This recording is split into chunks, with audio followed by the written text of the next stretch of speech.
السلام عليكم ورحمة الله وبركاته. إن الحمد لله نحمده ونستعينه ونستغفره ونعوذ بالله من شرور أنفسنا ومن سيئات أعمالنا. من يهده الله فلا مضل له ومن يضلل فلا هادي له. وأشهد أن لا إله إلا الله وحده لا شريك له وأشهد أن محمدا عبده ورسوله. اللهم صل على محمد وعلى آل محمد كما صليت على إبراهيم وعلى آل إبراهيم إنك حميد مجيد. اللهم بارك على محمد وعلى آل محمد كما باركت على إبراهيم وعلى آل إبراهيم إنك حميد مجيد. أعوذ بالله السميع العليم من الشيطان الرجيم من همزه ونفخه ونفثه. بسم الله الرحمن الرحيم. يا أيها الناس اتقوا ربكم الذي خلقكم من نفس واحدة وخلق منها زوجها وبث منهما رجالا كثيرا ونساء. واتقوا الله الذي تساءلون به والأرحام إن الله كان عليكم رقيبا. يا أيها الذين آمنوا اتقوا الله حق تقاته ولا تموتن إلا وأنتم مسلمون. يا أيها الذين آمنوا اتقوا الله وقولوا قولا سديدا يصلح لكم أعمالكم ويغفر لكم ذنوبكم ومن يطع الله ورسوله فقد فاز فوزا عظيما. أما بعد فإن خير الحديث كتاب الله وخير الهدي هدي محمد صلى الله عليه وسلم وشر الأمور محدثاتها وكل محدثة بدعة وكل بدعة ضلالة وكل ضلالة في النار. قال الله تعالى في القرآن المجيد وأنزل الله عليك الكتاب والحكمة. اور اللہ نے آپ پر کتاب کو نازل کیا اور حکمت کو نازل کیا. محترم بھائیوں، آج کا خطبہ جمعہ حدیث کی اسلام میں اہمیت اور حیثیت کیا ہے اس حوالے سے ہے. محترم بھائیوں، عموماً ہمارے یہاں یہ خیال پایا جاتا ہے کہ سب سے پہلے اسلام میں قرآن کی حیثیت اور درجہ ہے اور اس کے بعد حدیث کا درجہ ہے. جبکہ یہ خیال ایک باطل نظریے پر مشتمل ہے اور حقیقت سے اور اسلام کے نظریے سے اس کا کوئی تعلق نہیں ہے. میں انشاءاللہ اس پر گفتگو کروں گا.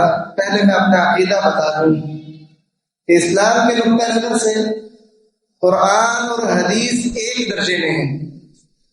یہ جو درجہ بندی کر دی گئی ہے یہ درست نہیں کہ قرآن اولین درجہ رکھتا ہے، حدیث دوسرا درجہ رکھتی ہے. یہ درجہ بندی نہ رسول کریم صلی اللہ علیہ وسلم کے فرامین کے مطابق ہے نہ اللہ کی منشا کے مطابق ہے. اور ایسا کیوں ہے؟ اس کی وجوہات ہیں اور نبی کریم صلی اللہ علیہ وسلم کے فرامین ہیں جو ہماری اس بات کی طرف رہنمائی کرتے ہیں کہ شرعی لحاظ سے، عمل کے اعتبار سے قرآن اور حدیث ایک درجے میں ہے. دو درجوں میں نہیں ہے کہ قرآن کا درجہ زیادہ بلند ہے اور حدیث کا کم ہے. اگرچہ یہ بات اپنی جگہ درست ہے کہ قرآن مجید کی تلاوت پر اجر اللہ نے رکھا ہے، لیکن عمل کے اعتبار سے، شرعی لحاظ سے قرآن اور حدیث ایک درجے میں ہے. سب سے پہلی اس کی دلیل یہ ہے کہ ہم اہل الحدیث اور اسی طرح صحابہ کرام اور بذات خود قرآن مجید اور رسول کریم صلی اللہ علیہ وسلم کے فرامین اس بات پر دلیل ہے کہ جس طرح قرآن وحی الہی ہے، اللہ تعالیٰ کی طرف سے نازل کرتا ہے، اسی طرح حدیث رسول بھی وحی الہی ہے۔ یہ کوئی رسول کریم کے ذاتی خیالات نہیں ہیں۔ قرآن بھی وحی ہے، حدیث رسول بھی وحی ہے۔ جب قرآن بھی اللہ کی طرف سے نازل شدہ ہے، حدیث بھی اللہ تعالیٰ کی طرف سے نازل شدہ ہے، تو پھر یہ درجہ بندی کہاں سے آ گئی کہ قرآن کا پہلا درجہ ہے عمل کے اعتبار سے اور حدیث کا دوسرا درجہ ہے عمل کے اعتبار سے؟ تو یہ درجہ بندی ہی غلط ہے۔ جب ایک مسلمان کا عقیدہ یہ ہے کہ قرآن بھی اللہ نے نازل کیا ہے، یہ بھی وحی الہی پہ مشتمل ہے اور حدیث بھی وحی الہی پہ مشتمل ہے۔ کیا آپ نے قرآن میں اللہ کا یہ فرمان نہیں پڑھا وَمَا يَنْطِقُ عَنِ الْهَوَىٰ إِنْ هُوَ إِلَّا وَحْيٌ يُوحَىٰ کہ یہ نبی اپنی خواہش سے کچھ بولتا ہی نہیں ہے دینی معاملات میں، مگر وہی جو اس کی طرف وحی کی جاتی ہے وہی بولتا ہے۔ یہ اپنی مرضی سے کچھ نہیں دین کے معاملے میں کہتا۔ جب نبی کی ہر بات دین کے بارے میں وہ اللہ کی بات ہے، تو پھر یہ درجہ بندی غلط ہے کہ قرآن کا پہلا درجہ ہے، پہلے قرآن پہ عمل کیا جائے گا پھر حدیث رسول پہ عمل کیا جائے گا۔ یہ نظریہ ہی غلط ہے۔ نبی کریم صلی اللہ علیہ وسلم کے بارے میں اللہ کا قرآن کہتا ہے ان اتبع الا ما یوحى الی، میں صرف اسی کی پیروی کرتا ہوں جو میری طرف وحی کی جاتی ہے، میں وحی کا پیروکار ہوں، میں اپنی ذاتی خواہشات کا پیروکار ہوں ہی نہیں۔ میں کہتا وہ ہوں جو مجھے رب کہتا ہے۔ بعض اوقات وہ قرآن کی شکل میں ہوتا ہے، بعض اوقات وہ رسول اللہ کے فرمان کی شکل میں ہوتا ہے، لیکن ہوتا در حقیقت وہ اللہ تعالیٰ کی طرف سے نازل کرتا ہے۔ اور اللہ نے قرآن میں یہ بات بڑے واضح انداز میں فرما دی ہے فَأَنزَلَ اللَّهُ عَلَيْكَ الْكِتَابَ وَالْحِكْمَةَ، اللہ نے آپ پر ایک کتاب نازل کی ہے قرآن مجید، اس کے ساتھ حکمت بھی نازل کی ہے۔ اور حکمت کیا ہے؟ حدیث رسول ہے۔ اللہ نے دو چیزیں نازل کی ہیں، ایک نازل نہیں کی۔ اور قرآن مجید کے اندر اللہ تعالیٰ کا جو یہ فرمان ہے وَمَا كَانَ لِبَشَرٍ أَن يُكَلِّمَهُ اللَّهُ إِلَّا وَحْيًا أَوْ مِن وَرَاءِ حِجَابٍ أَوْ يُرْسِلَ رَسُولًا فَيُوحِيَ بِإِذْنِهِ مَا يَشَاءُ کہ کسی بھی نبی پر جو وحی آتی ہے نا وہ تین طرح سے آتی ہے، تین طریقوں سے آتی ہے۔ کسی بشر کے لائق نہیں ہے کہ اللہ اس سے کلام کرے، مگر یہ کہ اس کے دل میں بات ڈال دے یا پردے کے پیچھے سے اس سے بات کی جائے، یا اللہ اس کی طرف کوئی قاصد بھیجے جو اس کو جو اللہ چاہتا ہے وہ پیغام پہنچا دے۔ یہ تین طریقے ہیں وحی کے۔ اب ہم قرآن سے پوچھتے ہیں کہ قرآن خود بتائے کہ قرآن کس طریقہ وحی پر نازل ہوا ہے۔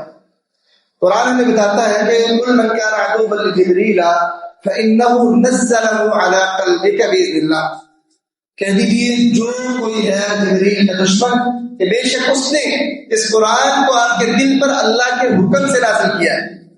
تو قرآن خود کہتا ہے کہ میں وحی کی تیسری قسم ہوں، اس میں اللہ کسی فرشتے کو بھیجتا ہے اور نبی تک پیغام دیتا ہے۔ قرآن تو آیا ہے فرشتے کے ذریعے سے نبی صلی اللہ علیہ وسلم، اور اس بات کی دوسری جگہ اللہ تعالیٰ نے اس طرح وضاحت کی وَإِنَّهُ لَتَنزِيلُ رَبِّ الْعَالَمِينَ نَزَلَ بِهِ الرُّوحُ الْأَمِينُ کہ یہ رب العالمین کی طرف سے نازل کرتا ہے، اس کو لانے والا روح الامین ہے علی قلبک لتکون من المنذرین، آپ کے دل پر تاکہ آپ ڈرانے والے بن جائیں لوگوں کو، بلسان عربی مبین، عربی زبان میں۔ اب قرآن خود کہتا ہے کہ اس قرآن کی جو وحی ہے وہ فرشتہ لے کے آیا ہے، اور اللہ کا کیا کہنا ہے قرآن میں کہ وحی تین طرح سے ہوتی ہے۔ ایک ہے کہ فرشتہ پیغام لے کے آ جائے، ایک ہے کہ پردے کے پیچھے سے اللہ کو بات کرے، جس طرح جناب موسیٰ سے اللہ نے طور پہاڑ پہ بات کی ہے اور نبی کریم صلی اللہ علیہ وسلم سے معراج کے موقع پہ بات کی ہے، یا اللہ دل میں بات ڈال دے، اسے الہام بھی کہتے ہیں، یا خواب کی شکل میں دکھایا جاتا تھا، یہ بھی دل میں بات ڈالنا ہے۔ اور انبیاء کے خواب بھی وہی ہوتے ہیں، جیسے جناب ابراہیم علیہ السلام نے جناب اسماعیل کے ذبح کرنے کا خواب دیکھا تھا، فرشتہ نہیں آیا تھا۔ تو اللہ تین طریقوں سے نہیں بھیجتا ہے۔ اللہ نے جب یہ قرآن مجید میں بات بیان کی نا کہ میرا طریقہ ہے کہ میں تین طریقوں سے اپنے نبیوں پہ وحی بھیجتا ہوں، پھر آگے فرمایا وَكَذَلِكَ أَوْحَيْنَا إِلَيْكَ رُوحًا مِّنْ أَمْرِنَا، ہم نے اسی طرح آپ پر بھی وحی اپنے حکم کی بھیجی ہے انہی تین طریقوں سے۔ اب قرآن میں اللہ خود کہتا ہے کہ یہ قرآن تو فرشتہ لے کے آیا ہے، تو پھر جو پردے کے پیچھے سے بات کرنا ہے، دل میں بات ڈال دینا ہے، وحی کے یہ جو طریقے تھے، ان طریقوں سے آنے والی وحی کہاں گئی؟ ظاہر سی بات ہے کہ یہ اس بات پر دلیل ہے کہ جو یہ دو وحی کے طریقے تھے، ان طریقوں سے آنے والی وحی تو حدیث رسول ہے۔ قرآن کریم فرشتہ لے کے آیا ہے، اور وحی کے باقی طریقوں سے جو وحی نازل ہوئی ہے وہ حدیث رسول پر مشتمل ہے۔ اور ایسا پہلے بھی ہوتا آیا ہے، انبیاء کرام علیہ السلام جتنی آئے تھے، اللہ نے ان پر صرف کتاب کی وحی کبھی نازل نہیں کی۔ ہر نبی پر جو اللہ نے وحی نازل کی ہے نا، کتاب کی بھی ہوتی تھی، اور خیر کتاب حدیث رسول بھی وحی کی جاتی تھی۔ آپ سابقہ انبیاء کو دیکھ لیجیے، اللہ کہتا ہے اِنَّا أَوْحَيْنَا إِلَيْكَ كَمَا أَوْحَيْنَا إِلَىٰ نُوحٍ وَالنَّبِيِّينَ مِن بَعْدِهِ، کہ ہم نے آپ کی طرف ویسے وحی کی جس طرح نوح اور باقی نبیوں کی طرف وحی کی، ابراہیم و اسماعیل و اسحاق و یعقوب والاسباط و عیسیٰ و ایوب و یونس و ہارون و سلیمان و آتینا داؤد زبورا۔ اللہ نے کئی نبیوں کے نام گنوائے، کہا ہے نبی ہم نے آپ پر ویسے وحی کی جیسے نوح پر وحی کی، ہم نے آپ پر ویسے وحی کی جیسے جناب ابراہیم پر وحی کی، ہم نے آپ پر ویسے وحی کی جیسے جناب سلیمان پر، نوح پر، ہارون پر، مختلف نبیوں کے نام کی۔ اب ہر مسلمان یہ بات جانتا ہے کہ جناب ابراہیم پر اللہ نے کوئی کتاب نازل نہیں کی، جناب اسماعیل علیہ السلام پر اللہ نے کوئی کتاب نازل نہیں کی، جناب نوح علیہ السلام پر اللہ نے کوئی کتاب نازل نہیں کی، جناب ہارون علیہ السلام پر اللہ نے کوئی کتاب نازل نہیں کی، جناب سلیمان علیہ السلام پر اللہ نے کوئی کتاب نازل نہیں کی، لیکن وحی آئی ہے، کتاب نہیں آئی۔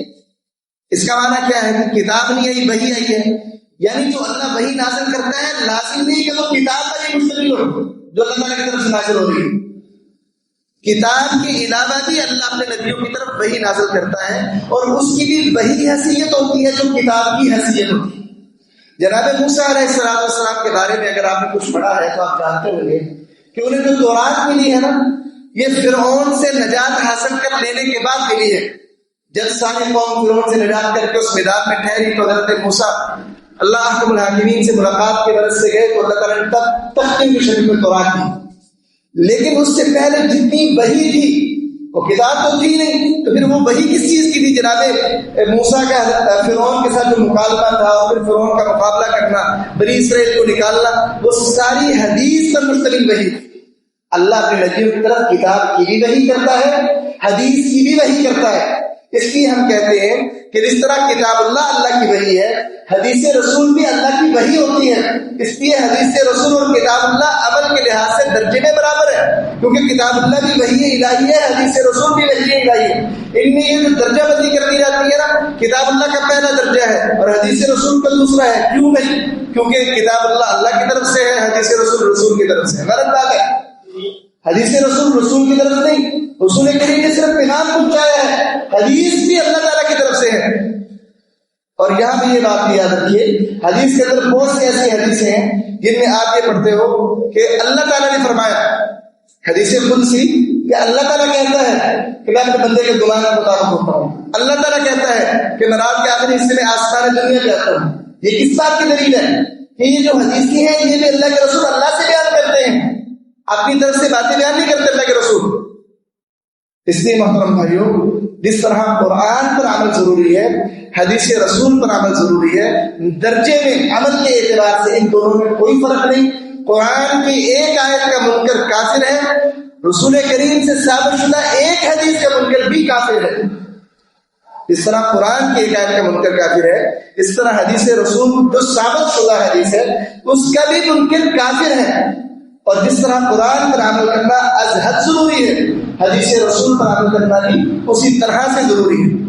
اب دیکھو نا، قرآن مجید میں ہم دیکھتے ہیں اللہ تعالیٰ خود اس بات کو بیان کرتا ہے کہ میں نے اپنے نبی پر دو طرح کی وحی بھیجی ہے، ایک کتاب کی شکل میں وحی بھیجی ہے، ایک کتاب کے علاوہ بھیجی ہے۔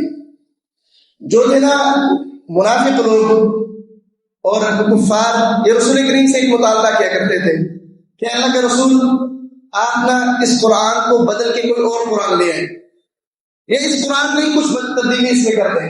وقال الذين لا يرجون لقاء نأتي بقرآن غير هذا او بدل، کہا کہ وہ لوگ جو ہماری ملاقات کی امید بھی رکھتے، اللہ سے ملاقات کی امید بھی رکھتے، انہوں نے کہا کہ اس قرآن کو بدل ڈالو، کہ اس کے علاوہ کوئی اور لے آؤ۔ تو اللہ نے اپنے نبی سے کہا کہ وہ کہہ دے قل ما يكون لي ان ابدله من تلقاء نفسي، میرے پاس یہ اختیار ہی نہیں ہے اس قرآن کو میں اپنی طرف سے بدل دوں، میرے پاس یہ اختیار نہیں ہے۔ اب قرآن مجید کو ذرا دیکھیے، پہلی وحی سورہ علق کی نازل ہوئی ہے، اقرأ باسم ربک الذی خلق۔ دوسری وحی سورہ مدثر کی ہے، تیسری وحی کہا جاتا ہے سورہ مزمل کی ہے۔ اب قرآن مجید تو اس ترتیب سے نہیں ہے، اور رسول کریم خود کافروں کو کہہ رہے ہیں بھائی میرا اختیار ہی نہیں قرآن مجید میں تبدیلی کا۔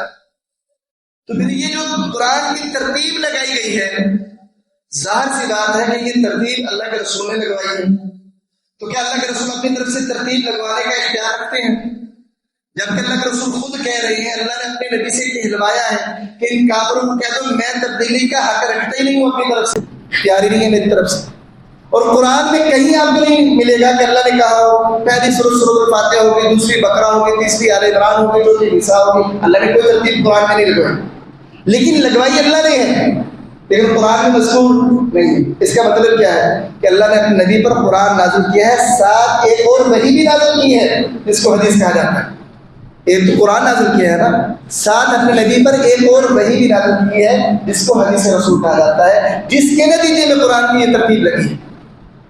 اسی طرح محترم بھائیوں، ایک اور مقام پر جب بنو نذیر نے بدعہدی کی، رسول کریم نے ان کا محاصرہ کر دیا، تو رسول کریم صلی اللہ علیہ وسلم جب ان کے قریب گئے تو انہوں نے باغات کو ڈھال کے طور پر استعمال کیا، تو رسول کریم نے درختوں کو کاٹ دیا۔ بنو نذیر والے کہنے لگے یہ کیسا نبی ہے جو درختوں کو کاٹتا ہے؟ تو اللہ تعالیٰ نے قرآن میں کہا ما قطعتم من لینۃ لو ترکتموها قائمۃ علی اصولها فباذن اللہ، جو درخت تم نے کاٹے یا جنہیں تم نے رہنے دیا یہ سب کچھ اللہ کے حکم سے تھا۔ اللہ کہتے ہیں میں نے حکم دیا تھا اس کا، لیکن اللہ کا یہ حکم قرآن میں کہیں آپ کو نظر نہیں ہے۔ اس کا معنی کیا ہے؟ اللہ نے یہ حکم ضرور دیا لیکن قرآن کی شکل میں نہیں دیا، حدیث کی شکل میں نازل کیا۔ بیان یہ کرنا چاہتا ہوں اللہ نے دو وحی نازل کی ہیں، ایک کتاب کی شکل میں، ایک حدیث کی شکل میں۔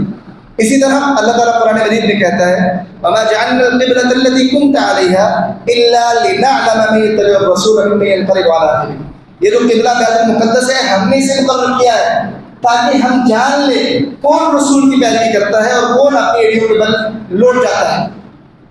اب قرآن پورا آپ پڑھ لیں، کہیں بھی اللہ کا یہ حکم آپ کو نہیں ملے گا کہ تم بیت المقدس کی طرف منہ کر کے نماز پڑھو، جبکہ اللہ خود کہہ رہا ہے کہ ہم نے بیت المقدس کو قبلہ مقرر کیا۔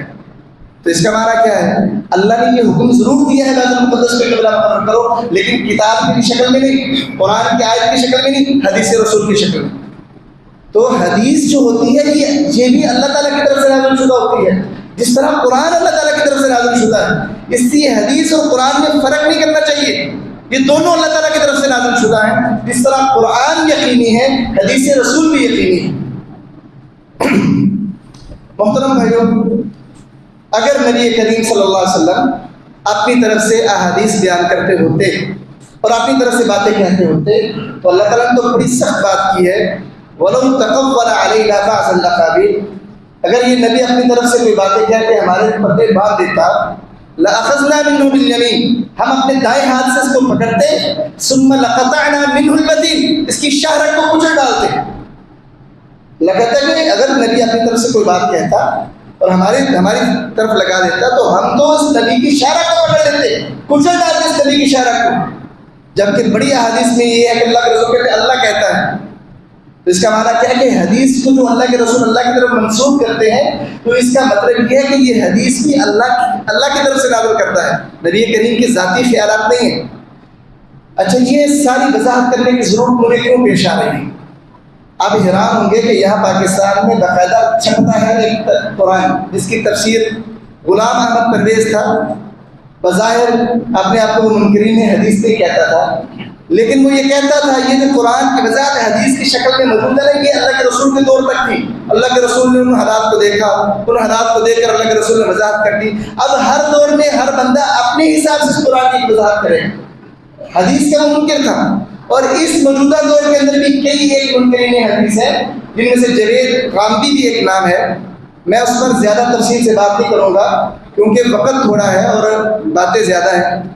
تو آج کے دور میں بھی حدیث کا انکار کرنے والے ہیں، تو جو بندہ حدیث کا انکار کرتا ہے گویا وہ یہ سمجھتا ہے کہ حدیث رسول کریم کی ذاتی باتیں ہیں، وہ وحی نہیں ہے۔ جب ایک بندہ یہ مان لے کہ حدیث وحی ہی لائی ہے قرآن کی طرح وحی ہے، تو پھر کیسے ممکن ہے کہ ایک مسلمان حدیث رسول کا انکار کر دے؟ حدیث رسول کا انکار تو پھر ایسے ہوا جیسے قرآن کا انکار کر دیا۔ قرآن بھی تو وحی ہے، حدیث بھی وحی ہے۔ اب ہر مسلمان کو یہ عقیدہ سمجھنا چاہیے، جس طرح قرآن وحی الہی ہے، حدیث رسول بھی وحی الہی ہے، دونوں درجے میں برابر ہیں۔ ہاں یہ الگ بات ہے کہ قرآن کی تلاوت پر اللہ نے اجر رکھا ہے، اس کی وجہ یہ ہے قرآن کے الفاظ بھی اللہ تعالیٰ کی طرف سے نازل شدہ ہے اور اس کے معنی بھی اللہ تعالیٰ کی طرف سے نازل شدہ ہے۔ حدیث کا معنی اللہ تعالیٰ کی طرف سے نازل شدہ ہوتا ہے، الفاظ رسول کریم کے ہوتے ہیں۔ بس حدیث اور قرآن میں فرق یہ ہے کہ قرآن کے لفظ میں اللہ نازل کرتا ہے، حدیث کا معنی اللہ نازل کرتا ہے نبی کے دل میں، نبی اس کو اپنے الفاظ میں بیان کرتے ہیں، لیکن وہ مفہوم جو سارا نبی بیان کرتے ہیں وہ ہوتا وہی ہے جو اللہ نے نازل کیا ہوتا ہے، الفاظ میں صرف نبی کے ہوتے ہیں۔ بس یہ حدیث اور قرآن کی وحی میں فرق ہے، اس سے زیادہ کوئی فرق نہیں۔ قرآن کے الفاظ بھی اللہ تعالیٰ کی طرف سے نازل شدہ ہے اور معنی بھی، حدیث کا معنی اللہ تعالیٰ کی طرف سے، مفہوم اللہ تعالیٰ کی طرف سے نازل شدہ ہے، لیکن اس کے الفاظ اللہ تعالیٰ کی طرف سے نازل شدہ نہیں، نبی کے دل پہ الہام ہوتا ہے، نبی اس کو اپنے الفاظ میں آگے امت تک پہنچا دیتا ہے، لیکن وہ معنی اور مفہوم اللہ تعالیٰ کی طرف سے نازل شدہ ہوتا ہے۔ اس لیے عمل کے اعتبار سے ہم کہتے ہیں جس طرح قرآن عمل کے لحاظ سے قطعی اور یقینی ہے، اس طرح حدیث رسول بھی قطعی اور یقینی ہے عمل کے اعتبار سے۔ محترم بھائیوں، اگر آپ قرآن مجید کا مطالعہ کریں اور حدیث رسول کو دیکھیں تو آپ کو یہ چیز بڑی نظر آئے گی، من یطع الرسول فقد اطاع اللہ، جس نے رسول کی اطاعت کی اس نے اللہ کی اطاعت کی۔ اب آپ نے کبھی سوچا کہ ایسا کیوں ہے؟ اطاعت تو نبی کی ہے لیکن اللہ اس کو اپنی اطاعت کیوں قرار دے رہا ہے؟ اس کے پیچھے یہی وجہ ہے کہ رسول تو حکم نہیں دے رہا ہے جو اللہ دے رہا ہے، تو جب رسول کے حکم کو مانو گے تو گویا اللہ کے حکم کو مان رہے ہو۔ اور حدیث رسول ہے، دو فرشتے نبی کریم صلی اللہ علیہ وسلم آرام فرما رہے تھے، دو فرشتے ہیں، لمبی حدیث ہے، اس حدیث کے آخر میں ہے کہ ایک فرشتے نے دوسرے سے کہا من اطاع محمد فقد اطاع اللہ، جس نے محمد صلی اللہ علیہ وسلم کی اطاعت کی تو تحقیق اس نے اللہ کی اطاعت کی، ومن عصى محمد فقد عصى اللہ، جس نے جناب محمد صلی اللہ علیہ وسلم کی نافرمانی کی تو گویا اس نے اللہ کی نافرمانی کی۔ کیوں بھائی؟ نافرمانی تو بندے کی ہے، اس سے رب کی نافرمانی کیوں قرار دیا گیا؟ کیونکہ بندے نے کہی بات وہ ہے جو رب نے کہی تھی، بندے نے اپنی طرف سے حکم دیا ہی نہیں، دیا ہوتا تو بندے کی نافرمانی ہوتی نا، بندے نے حکم وہ دیا ہے، رسول نے حکم وہ دیا ہے جو اللہ نے دیا تھا، اس لیے رسول کی نافرمانی کرو گے تو گویا اللہ کی نافرمانی کرو گے۔ اور اس لیے نبی کریم صلی اللہ علیہ وسلم نے واضح الفاظ میں فرمایا الا انی اوتیت الکتاب ومثلہ معہ، خبردار لوگوں اس بات کو جان لو مجھے قرآن بھی دیا گیا ہے اور اس جیسی ایک اور چیز بھی دی گئی ہے، صرف قرآن نہیں دیا گیا مجھے، قرآن اور اس جیسی ایک اور چیز بھی دی گئی ہے۔ پھر آپ نے فرمایا الا انی اوتیت القرآن ومثلہ معہ، میرے صحابہ یاد کر لو، ذہن میں بٹھا دو اس بات کو، مجھے قرآن دیا گیا ہے اور جیسی قرآن جیسی، قرآن سے کمتر نہیں، قرآن جیسی ایک اور چیز بھی اللہ نے مجھے دی ہے، حدیث رسول۔ پھر رسول کریم نے کہا کہ قریب ہے ایک ایسا وقت آئے کہ ایک بندہ پیٹ اس کا بھرا ہوا اسودہ حال تکیے سے تیل لگائے بیٹھے ہوگا، اس کے پاس میرا کوئی حکم حدیث آئے گی تو وہ کہے گا علیکم بالقرآن، قرآن کو لازم پکڑو، جو قرآن میں ہے اس کو مان لو، جو نہیں ہے اس کو نہ مانو، جو قرآن نے حلال کیا اس کو حلال سمجھو، جو قرآن نے حرام کیا اس کو حرام سمجھو، بس ہمیں یہ کافی ہے قرآن۔ رسول کریم نے ایک ایسا وقت آئے گا کہ لوگوں کی حالت یہ ہوگی کہ وہ قرآن کو تو لازم کر لیں گے لیکن اللہ کے رسول کے فرمان کو چھوڑ دیں گے۔ تو رسول کریم کی اس حدیث کے آخر میں یہ لفظ ہے وَإِنَّمَا حَرَّمَ رَسُولُ اللَّهِ حَرَّمَ رَسُولُ اللَّهِ مِثْلَ مَا حَرَّمَ اللَّهِ، جان لو اس بات کو، یقیناً جو رسول کریم حرام کرتے ہیں وہ ایسے ہیں جیسے اللہ نے حرام کیا ہے، اللہ کے حرام کرنے کی طرح ہے۔ تو ایسا نہیں ہے کہ قرآن کو پکڑ لو، رسول کریم کے فرمان کو چھوڑ دو تو ٹھیک ہے، رسول کریم کے فرمان کو چھوڑنا بھی اللہ کے کلام کو چھوڑنا ہے، اللہ کی نازل کردہ شریعت کو چھوڑنا ہے۔ اسی طرح عبداللہ بن مسعود رضی اللہ تعالیٰ عنہ، انہوں نے ایک دفعہ کہا مجلس میں کہ اللہ کی لعنت ہو ان عورتوں پر جو اپنے بالوں میں اور بال شامل کرتی ہیں، بال جتنے اللہ نے دیے ہیں گھنے بال دکھانے کے لیے، خوبصورتی کے لیے مزید بال شامل کر لیتی ہیں، یا چہرے کے بال کو مونڈ لیتی ہیں، یہ پلکے بنانا، اللہ کی لعنت ہو ان پہ، اور اس طرح نیل بھروانا، دانتوں میں فاستہ کروانے کے لیے خوبصورتی کے لیے، اللہ کی لعنت ہو ان پہ۔ تو ایک قبیلے کی عورتوں میں یعقوب حضرت عبداللہ بن مسعود کے پاس ہے، کہا آپ نے اللہ کی لعنت بھیجی ہے تو آپ نے ایسا کیوں کیا ہے؟ کہا میں کیوں نہ عورتوں میں لعنت بھیجوں جن میں رسول کریم نے لعنت بھیجی ہے اور اللہ نے خود لعنت بھیجی ہے۔ وہ عورت کہنے لگی ہے صحابی رسول، دو جلدوں کے درمیان، دو گردوں کے درمیان جتنا قرآن ہے میں نے پڑھا ہوا، میں نے کہیں نہیں دیکھا اللہ نے ان عورتوں پر لعنت بھیجی ہو۔ حضرت عبداللہ بن مسعود کہنے لگے کیوں نہیں؟ اگر تم نے قرآن پڑھا ہوتا تو ان عورتوں پر لعنت تمہیں مل جاتی۔ اچھا حقیقت یہ ہے کہ قرآن میں ان عورتوں پر لعنت نہیں ہے، لیکن صحابی کہہ رہے بڑے رسول کے ساتھ کیوں نہیں، اگر تم نے قرآن پڑھا ہوتا تو تجھے قرآن میں ان عورتوں پر لعنت مل جاتی۔ تو وہ عورت بڑی حیران کرتی کیسے، کہاں پہ ہے؟ کہا کہ اللہ کا ہی فرمان یہ نہیں پڑھا ما آتاکم الرسول فخذوہ وما نہاکم عنہ فانتہوا، جو تمہیں رسول لینے دے رسول اسے لے لو، جس سے روکے رک جاؤ۔ کہا یہ تو پڑھا ہے، کہ رسول کریم نے ان کی لعنت کی۔ اب صحابی کریم نے اللہ کے اس فرمان کو دلیل بنا کے یہ دعویٰ کیا کہ قرآن میں لعنت ہے، حالانکہ قرآن میں نہیں رسول کریم کے فرمان میں لعنت کی، لیکن اسے صحابی نے کیا کہا؟ قرآن میں لعنت ہے۔ صحابہ کرام حدیث اور قرآن میں فرق نہیں کیا کرتے۔ یہ آج ہمارے ہیں قرآن کی آیت کو پھر بھی ہم کچھ لیتے ہیں، حدیث آ جائے نا تو ہم اپنی ذاتی رائے کو ترجیح دیتے ہیں، میرا خیال یہ ہے، فلاں مولوی صاحب یہ کہتے ہیں۔ رسول کریم کا فرمان آ جانے کے بعد پھر اپنے خیالات کو ترجیح دینا یہ ایسے ہی ہے جیسے قرآن مجید پر تم اپنے خیالات کو ترجیح دیتے ہو، اور یہ جائز نہیں ہے۔ محترم بھائیوں، حدیث کے حوالے سے تیسری بات کہ حدیث اور قرآن یہ ایک سکے کے دو رخ ہیں۔ دنیا کائنات کے اندر کوئی مسلمان یہ دعویٰ نہیں کر سکتا کہ قرآن اکیلا ہدایت کے لیے کافی ہے۔ نہ قرآن کا یہ دعویٰ ہے، نہ رسول اللہ کا یہ دعویٰ ہے، نہ امت مسلمہ کا یہ دعویٰ ہے کہ قرآن اکیلا ہدایت کے لیے کافی ہے۔ قرآن اکیلا ہدایت کے لیے کافی ہے، اور نہ ہی حدیث رسول اکیلی ہدایت کے لیے کافی ہے۔ جب تک قرآن اور حدیث کو اکٹھا نہ لیا جائے تب تک ہدایت نہیں مل سکتی۔ قرآن کا صحیح معنی اور مفہوم جب تک حدیث کو نہ ملایا جائے نہیں حاصل ہو سکتا۔ میں چند اس کی ایک مثالیں دوں گا۔ قرآن کے اندر اللہ بارہا ہمیں یہ حکم دیتا ہے اقیموا الصلاۃ، نماز قائم کرو، نماز قائم کرو، نماز قائم کرو۔ حافظوا علی الصلاۃ، نماز کی حفاظت کرو۔ آپ میں سے اکثر بھائیوں نے قرآن پڑھا ہوگا، کوئی بندہ مجھے پورے قرآن میں سے نماز کے قائم کرنے کا طریقہ دکھا دے۔ پورا قرآن دیکھ لیجیے، نماز کے قائم کرنے کا طریقہ قرآن میں ہے ہی نہیں۔ ظہر کی 4 رکعتیں ہوں گی، فجر کی 2 ہوں گی، عصر کی 4 ہوں گی، مغرب کی 3، عشاء کی 4 ہوں گی، قرآن میں کہیں مذکور نہیں۔ اگر ایک بندہ حدیث کو نہیں مانتا اور قرآن کو مانتا ہے تو وہ تو نماز نہیں پڑھ پائے گا۔ قرآن میں صرف نماز کا حکم ہے، طریقہ کار نہیں ہے۔ طریقہ کار قرآن میں نہیں، وہ حدیث رسول میں ہے، کیونکہ اللہ نے بیان کیا ہے وَأَنزَلْنَا إِلَيْكَ الذِّكْرَ لِتُبَيِّنَ لِلنَّاسِ، ہم نے آپ کی طرف ذکر کو نازل کیا ہے۔ وضاحت آپ نے لوگوں کو کر کے دینی ہے کہ اس قرآن کی آیت کا کیا معنی ہے، جو آپ وضاحت کرو گے وہ حدیث رسول ہوگی۔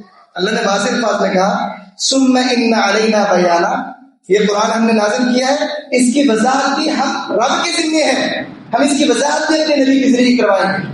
تو قرآن اکیلا ساری چیزوں کی وضاحت نہیں کرتا، قرآن صرف اصول دیتا ہے، قرآن مسائل کی تفصیل نہیں بتاتا، قرآن اصول دیتا ہے، حدیث اور اصولوں کی وضاحت کرتی ہے۔ اب اذان کو لے لو، ہر نماز کے لیے ہوتی ہے، جمعے کے لیے ہوگی۔ اللہ تعالیٰ قرآن میں فرماتے ہیں فَإِذَا يَا أَيُّهَا الَّذِينَ آمَنُوا إِذَا نُودِيَ لِلصَّلَاةِ مِن يَوْمِ الْجُمُعَةِ، اے ایمان والو جب جمعے کے لیے اذان دی جائے تو تم فَاسْعَوْا إِلَىٰ ذِكْرِ اللَّهِ، اللہ کے ذکر کے لیے جلدی کرو۔ قرآن میں اذان کا ذکر ہے، لیکن اذان کیسے دی جائے؟ کہیں قرآن میں ذکر نہیں ہے، کوئی ایک سورت جس میں اذان کا طریقہ ہو، اذان کے یہ کلمات ہو، آپ نہیں دکھا سکتے۔ پورے قرآن میں اذان کا طریقہ نہیں۔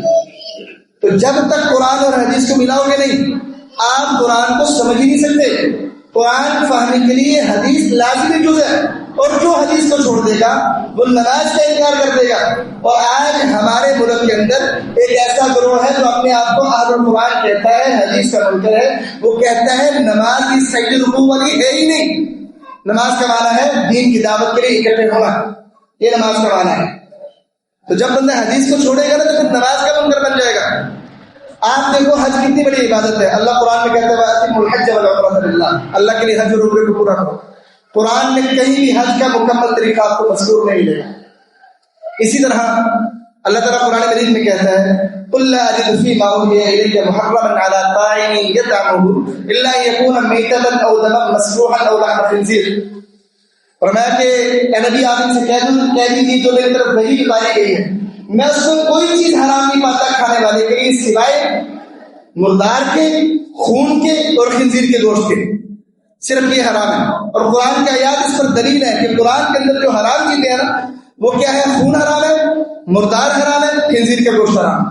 اگر قرآن کو لیا جائے، حدیث کو چھوڑ دیا جائے، کتا بھی حلال ہو گیا، آپ کے لیے شیر بھی حلال ہو گیا، گدھا بھی حلال ہو گیا، اور جتنے جانور ہیں وہ حلال ہو جائیں گے اگر آپ قرآن کو صرف لیتے ہو، حدیث کو چھوڑ دیتے ہیں. اور آپ پر مچھلی حرام ہو گئی کیونکہ مردار حرام ہے. قرآن کی روح سے مردار حرام ہے. انما حرم علیکم المیتہ، سوائے اس کے نہیں اللہ نے تم پر مردار حرام کر دی. اور مچھلی عموماً جب پکڑتے ہیں تو مر جاتی ہے، تو مچھلی حرام ہوگی. آپ مچھلی نہیں کھا سکتے، کتا آپ کو کھانا چاہیے، گدھا کھانا چاہیے. لیکن حدیث کی جب ملاتے ہیں تو حدیث وضاحت کرتی ہے ہر مردار حرام نہیں ہے. نبی کریم نے فرمایا احلت لنا میتتان، ہمارے لیے دو مردار رب العالمین نے حلال کر دی ہیں، الجراد والحوت، ایک مچھلی ہے ایک ٹڈی ہے. دو چیزیں اللہ نے ہمارے لیے حلال کی. اس طرح قرآن کہتا ہے خون حرام ہے، لیکن حدیث کہتی ہے دو خون بھی آپ کے لیے حلال ہے، کلیجی اور تیلی، یہ آپ کے لیے حلال ہے. یہ خون ہے لیکن حلال آتی ہے. حدیث نے وضاحت کر دی قرآن کی. وگرنہ قرآن کو اگر دیکھا جائے تو آپ کے لیے سبھی مردار مچھلی تو گئی نہ، پھر آپ سردی میں مچھلی نہیں کھا سکتے. اسی طرح قرآن کہتا ہے کہ خنزیر حرام ہے، اس کے علاوہ باقی جانور حلال ہے. قرآن کا اگر ظاہر دیکھا جائے، حدیث کہتی ہے نہیں، کل ذی ناب من السباع وکل ذی مخلب من الطیر حرام. ہر کچری والا جانور، شیر کچری والا ہے، کتا کچری والا ہے، چیتا کچری والا ہے، یہ سارے کچری والے جانور حرام ہیں. حدیث کہتی ہے حرام ہے، قرآن میں حرام نہیں قرار دیتا. اس طرح قرآن کہتا ہے کہ پرندے سارے ہی حلال ہیں، لیکن حدیث کہتی ہے کہ نہیں، جو پرندے پنجے سے شکار کرتے ہیں وہ حرام ہے. تو اس لیے محترم بھائیوں، قرآن اکیلا ہدایت کے لیے کافی نہیں ہے. جب تک کہ قرآن کے ساتھ حدیث رسول کو، جو کہ قرآن کی تشریح کا نام ہے، قرآن کی وضاحت کا نام حدیث ہے، جب تک آپ اس کو نہیں ملاؤ گے قرآن اکیلا آپ کو ہدایت نہیں دے سکتا. چونکہ قرآن نے صرف اصول بیان کیے ہیں، ان اصولوں کی وضاحت اور تفصیل اور مسائل کی تفصیل آپ کو حدیث رسول کے اندر ملے گی. اس لیے ہم کہتے ہیں قرآن کا جو مقام ہے حدیث رسول کا بھی وہی مقام ہے. قرآن بھی اللہ تعالیٰ کی طرف سے نازل شدہ ہے، حدیث بھی اللہ تعالیٰ کی طرف سے نازل شدہ ہے. عمل کے لحاظ سے قرآن اور حدیث کے اندر درجہ بندی یہ انتہائی باطل نظریہ ہے. اللہ اور اس کے رسول نے جو ہمیں عقیدہ دیا ہے، قرآن جس درجے میں ہے، حدیث بھی اس درجے میں ہے عمل کرنے کے اعتبار سے. جس طرح قرآن کے ہر آیت پر عمل کرنا ضروری ہے، رسول کریم کی ہر حدیث پر عمل کرنا ضروری ہے. اور یہ جو آج ہمارے یہاں رویہ ہے حدیث سے سن کر ان کو نظر انداز کرنے کا، یہ تو حدیث ہے نا، خیر ہے، قرآن کی آیت تو نہیں ہے نا، یہ رویہ انتہائی غلط ہے اور لغن فکریہ ہے اس حوالے سے. اور آج جتنے علماء اس طرح کے نام نہاد ٹی وی چینلوں پہ بیٹھتے ہیں، حدیث رسول کا انکار کرتے ہیں، قوم مسلم کو ان کا انکار کرتے ہوئے ان سے اعلان برات بھی کرنا چاہیے اور اپنے بچوں کو عقیدہ بھی سکھانا چاہیے کہ اللہ نے قرآن نازل کیا ہے، حدیث بھی اللہ نے نازل کی ہے، دونوں اللہ تعالیٰ کی طرف سے نازل شدہ ہیں. قرآن پر بھی جیسے عمل کرنا ہے، حدیث رسول پر بھی ویسے عمل کرنا ہے. اللہ تعالیٰ ہمیں صحیح بات سمجھ کر عمل کرنے کی توفیق عطا فرمائے. ہمارے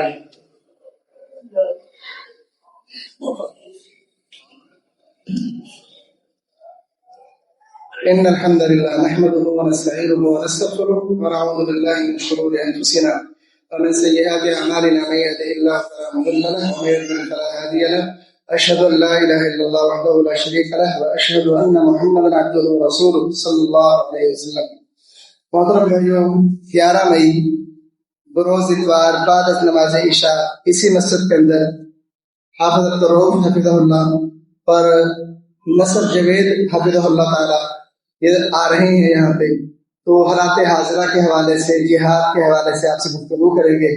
تو عشاء کے بعد تمام بھائی بر وقت یہاں پہ تشریف لائیں اور اس مجلس میں شامل ہوں، کیونکہ جو حالات ملک کے چل رہے ہیں ان حالات کے اندر آج کا نوجوان کچھ مایوس بھی نظر آتا ہے اور کچھ جذباتی بھی نظر آتا ہے اور اپنی فوج کے خلاف نظریات رکھنے والا بھی نظر آ رہا ہے.